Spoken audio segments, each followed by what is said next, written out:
So many friends in Ames today. Thank you for being here. A little windy, a little chilly, but we're just getting started, aren't we? It's going to be a great winter. We need some snow, don't we? Yeah. Senator Grassley, thank you for that introduction. Governor Branstad and Lieutenant Governor Reynolds, Congressman King, appreciate your being here, and the chairman of my campaign for a long time, Brian Kennedy, thank you for being here. And for all of you braving the, well, it's a little cool and a little windy today. Thank you for being here and bringing me such a warmth of spirit. I appreciate it. It's good to be back in Iowa. And don't think, by the way, don't think this is the last you're going to see of me and Paul Ryan, because this state may be the state that decides what kind of an America we're going to have and what kind of lives our families are going to have. So we're counting on you. And the choice you make this November will shape great things, historic things. And those things will determine the most important and intimate things in our lives, the lives of our homes, our families, our loved ones. This is an election about America. It's an election about the American family. Now, all elections matter, of course, but this one matters a great deal. Over the years of our nation's history, choices our fellow citizens have made have changed the country's course. They were turning points of defining consequence. We're today at a turning point. Our national debt and liabilities threaten to crush our future. Our economy struggles under the weight of government and fails to create the essential growth and employment that we need. At the same time, emerging powers seek to shape the world in their image. China with its model of authoritarianism, and in a very different way, jihadists with Sharia, repression, and terror for the world. This is an election of consequence. Our campaign is about big things because we happen to believe that America faces big challenges. We recognize this is a year with a big choice. And the American people want to see big changes. And together we can bring that kind of change, real change, to our country.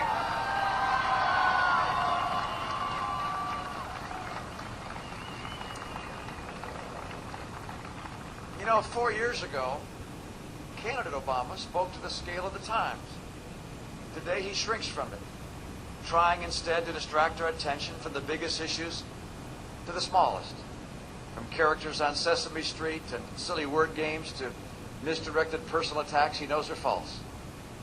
The president's campaign falls far short of the magnitude of these times, and the presidency of the last 4 years has fallen far short of the promises of his last campaign. 4 years ago, America voted for a post-partisan president, but they've seen the most partisan of political presidents. And Washington is in gridlock because of it. President Obama promised to bring us together, but at every turn he sought to divide and demonize. He promised to cut the deficit in half, doubled it. How about his budget? It failed to win a single vote, either Republican or Democrat, in either house of the Congress. He said he would reform Medicare and Social Security and save them from pending insolvency. But he shrunk from proposing any solution at all. And then where are the jobs? Where are the 9 million more jobs that President Obama promised his stimulus would have created by now? They're in China, Mexico, Canada, in countries that have made themselves more attractive for entrepreneurs and business and investment, even as President Obama's policies have made it less attractive for them here. And so today his campaign tries to deflect and detract, to minimize the failures, and to make this election about small, shiny objects. But this election matters more than that. It matters to your family. It matters to the senior who needs to get an appointment with a medical specialist but is told by one receptionist after another that the doctor isn't taking any new Medicare patients because Medicare has been slashed to pay for Obamacare. It matters to the man from Waukesha, Wisconsin I spoke with several days ago. And what were supposed to be his best work years, he used to have a job at $25 an hour with benefits and now has one at $8 an hour without benefits. It matters to the college student graduating this spring with $10,000 to $20,000 in student debt. who now learns that she'll also be paying for $50,000 in government debt, a burden that'll put the American dream beyond the reach of so many. It matters for the child in a failing school, unable to go to the school of his parents' choosing because the teachers' union that funds the president campaigns opposes school choice. The president's campaign slogan is this: forward. But to 23 million Americans struggling to find a good job, these last 4 years feel a lot more like backward. We can't afford 4 more years like the last 4 years. This election is about big things, like the education of our children, the value of our homes, the take-home pay from our jobs, the price of the gasoline we buy, and the choices we have in our health care. It's also about the big things that determine those things, like the growth of the economy, the strength of our military, our dependence on foreign oil, and America's leadership in the world. President Obama frequently reminds us that he inherited a troubled economy. But a troubled economy is not all that he inherited. He also inherited the greatest nation in the history of the earth.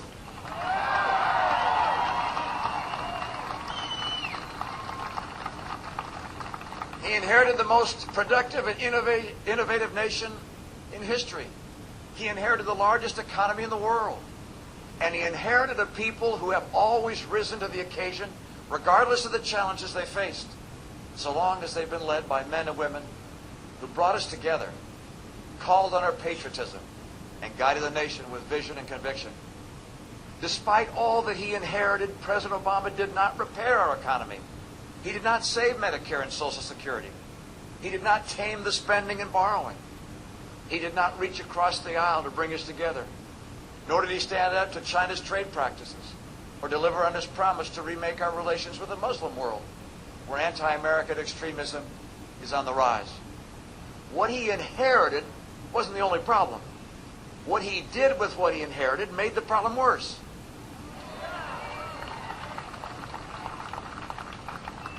In just 4 short years, he borrowed $6 trillion nearly, adding almost as much debt held by the public as all prior American presidents combined.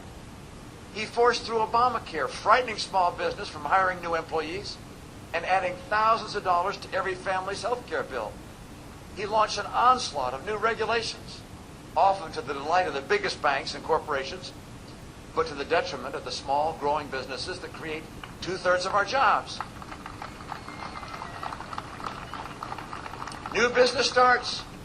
They're at a 30-year low because entrepreneurs and investors are sitting on the sidelines, weary from the president's staggering new regulations and proposed massive tax increases.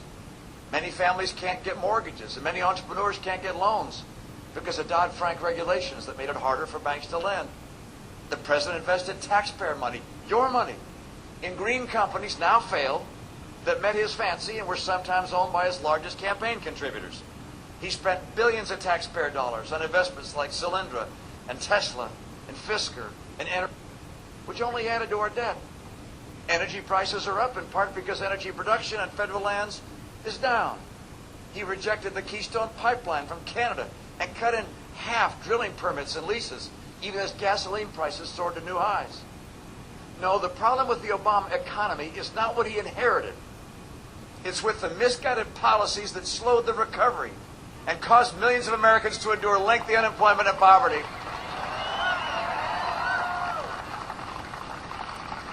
That's why 15 million more of our fellow citizens are on food stamps than when President Obama took office. That's why 3 million more women are now living in poverty.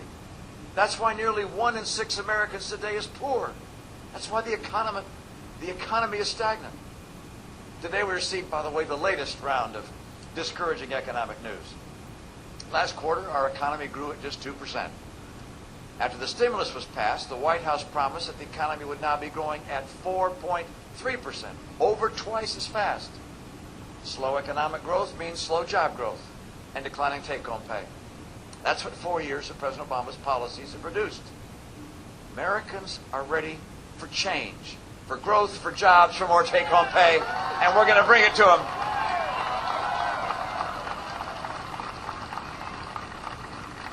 Now, you know we've had 4 presidential and vice presidential debates, and there's nothing in what the president proposed or defended that has any prospect of meeting the challenges of the times.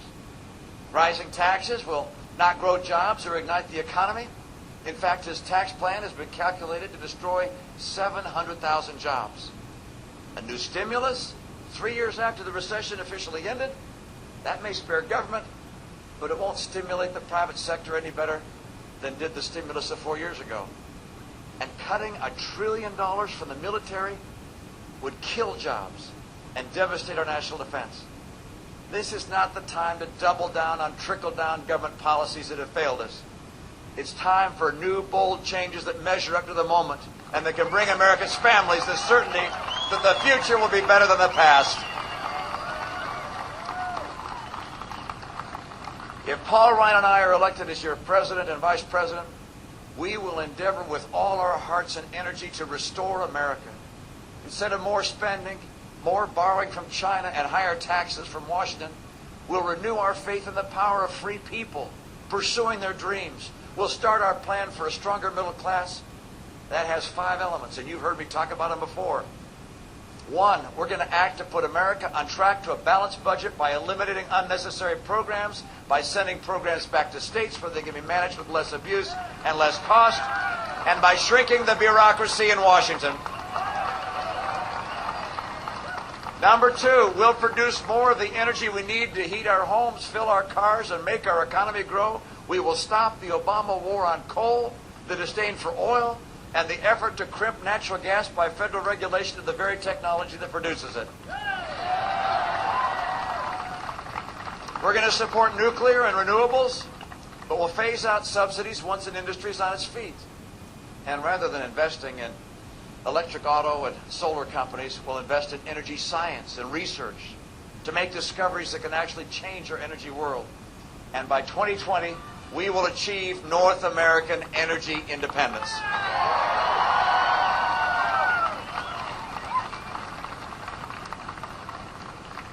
3, we'll make trade work for America. We'll open more markets for American agriculture and products and services. And we'll finally hold accountable any nation that doesn't play by the rules. Look, I'm going to stand up for the rights and interests of American workers and employers. And 4, we're going to grow jobs by making America the best place for job creators, for entrepreneurs, for small business, for innovators, for manufacturers. This will mean updating and reshaping regulations to encourage growth by lowering tax rates while lowering deductions and closing loopholes, and by making it clear from day one that unlike the current administration, we actually like business and the jobs that business creates.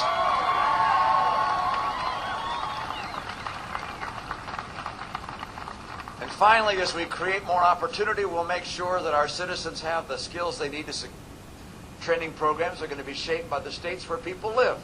And schools will put the interests of our kids and their parents and their teachers above the interests of the teachers' unions. Look, when we do those 5 things, this economy is going to come roaring back. We're going to create 12 million new jobs in just 4 years.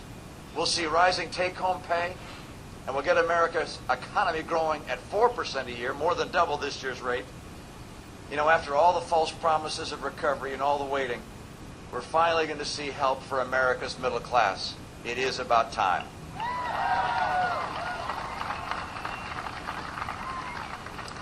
And Paul and I aren't going to stop there. When we take office, we're going to take responsibility to solve the big problems that everyone agrees can't wait any longer. We'll save Medicare and Social Security, both for current and near retirees and for the generation to come. We'll restore the $716 billion President Obama has taken from Medicare to pay for his vaunted Obamacare. We'll reform health care to tame its growth in the cost that's been going skyrocketing, to provide for those with pre-existing conditions as well, and to assure that every American has access to health care. We're going to replace government choice in health care with consumer choice, bringing the dynamics of the marketplace to a sector that's too long been dominated by government. Now, these things, among others, we can only do if we work tirelessly to bridge the divide between the political parties. We're going to meet with Democrat and Republican leaders in Washington regularly We're going to look for common ground and shared principles. We'll put the interests of the American people above the interests of the politicians.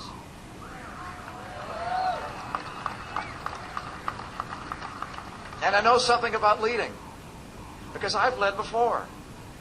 In business, in the Olympics, in my state, I brought people together to achieve real change. As you know, I was elected a Republican governor in a state that has a legislature that was 85% Democrat. When I came into office, we were looking at a multi-billion-dollar budget gap. But instead of fighting with each other, we came together to solve the problems. We actually cut government spending. We reduced it. We lowered taxes 19 times. We defended school choice. We worked to make our state business friendly. And our state moved up 20 places in job growth. Our schools were ranked #1 in the nation. We turned a $3 billion budget deficit into a $2 billion rainy day fund. I know it because I've seen it. Good Democrats can come together with good Republicans to solve big problems. What we need is leadership to make that happen.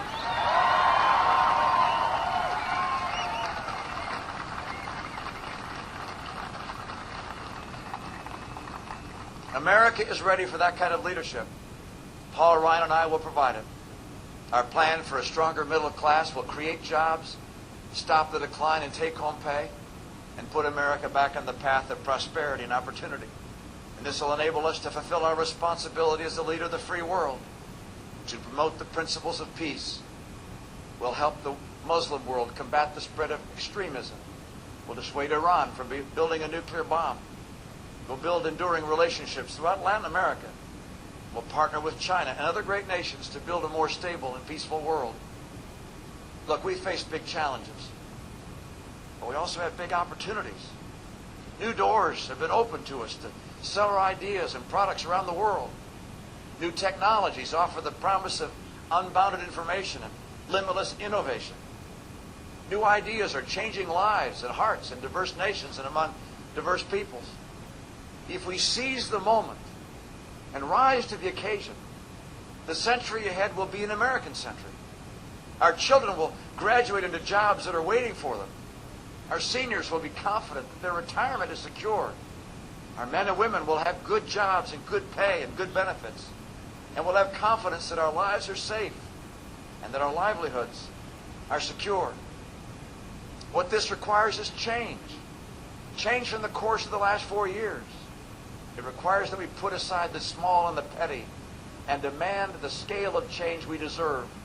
We need real change, big change. That time has come. Our campaign